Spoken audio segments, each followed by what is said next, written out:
I have an exciting subject material for you today. I wrote it down as a note as the indoctrination via cultural and technological inundation wars of the still existent precursor civilizations.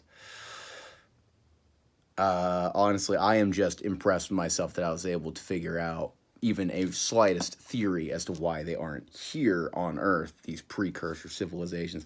I can already feel the fucking religious intent boiling up somewhere.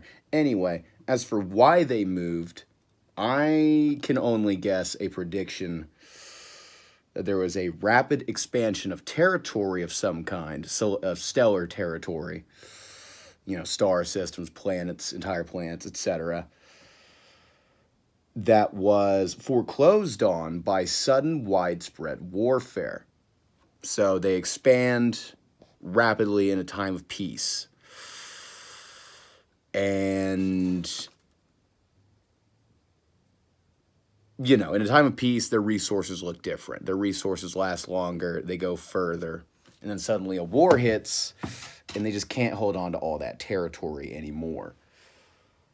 I can only imagine the potentiality for cataclysm amongst that society, amongst those civilizations that were at that level of advancement at the time. It could have been a federation of civilizations, an alliance. It could have been a single civilization. I find it highly unlikely it was a single civilization with the amount of unique technology you can find in any forest on Earth. It's mostly in the rocks. Some of the rocks are more technological than they look. Some of the trees, too. You can kind of sense it when you're near them. A lot of indoctrination tech around, and a lot of anti-indoctrination tech around, which basically work the same way. One wants you to think a certain way. One wants you to think, the other wants you to think for yourself, but they're emitting along the same frequencies. Hey, Legion 2. Yeah, we just heard him. Kind of growling in the background there. Yeah, it's Legion 2. He's our xenomorphic Prothean Geth. He's a good aura. I think it's about all I got for you today.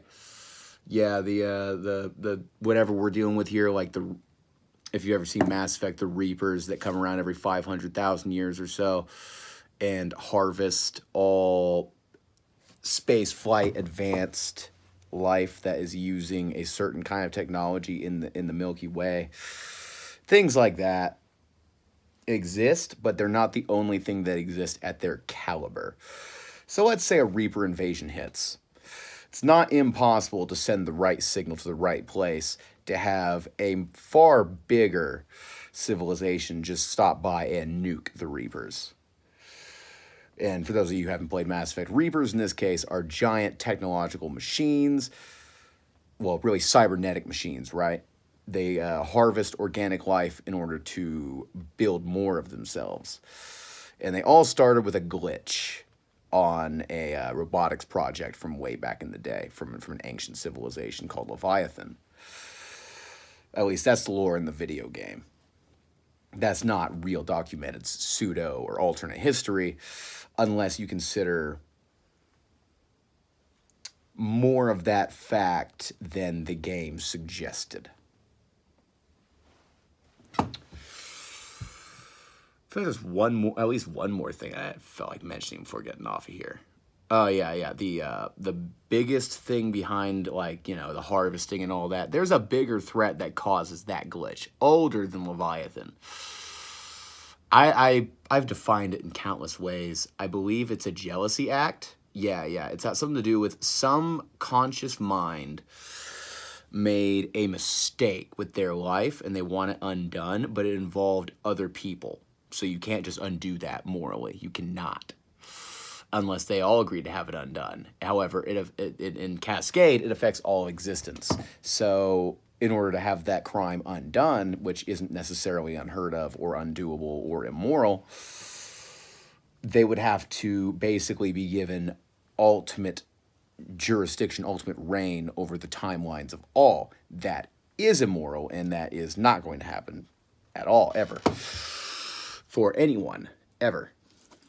So they don't like the emotional stamp they've left on their timeline, and they basically want to drag everyone down until their way of life is about better than ours. It's like equivalent, an equivalent thermodynamic thing.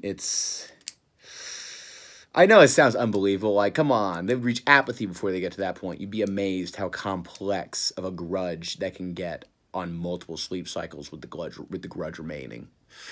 You'd be amazed how complex that could get. I am trillions of years old after being accosted very directly by this grudge in 2019 on early morning, May 28th to you, but I actually returned from that trek a week before I left. So I got hit so hard I never existed, and then came back a week before I left, and nobody noticed a single different thing. And it was literally the same grudge as this reapery bullshit that did that. So I'm going to find those motherfuckers. You know what I'm saying? Like, I'm not, like, we've already proved I'm not dying whenever they push me outside of time. So they're not enslaving me, and they're not going to stop until they do. So I guess they're just going to die.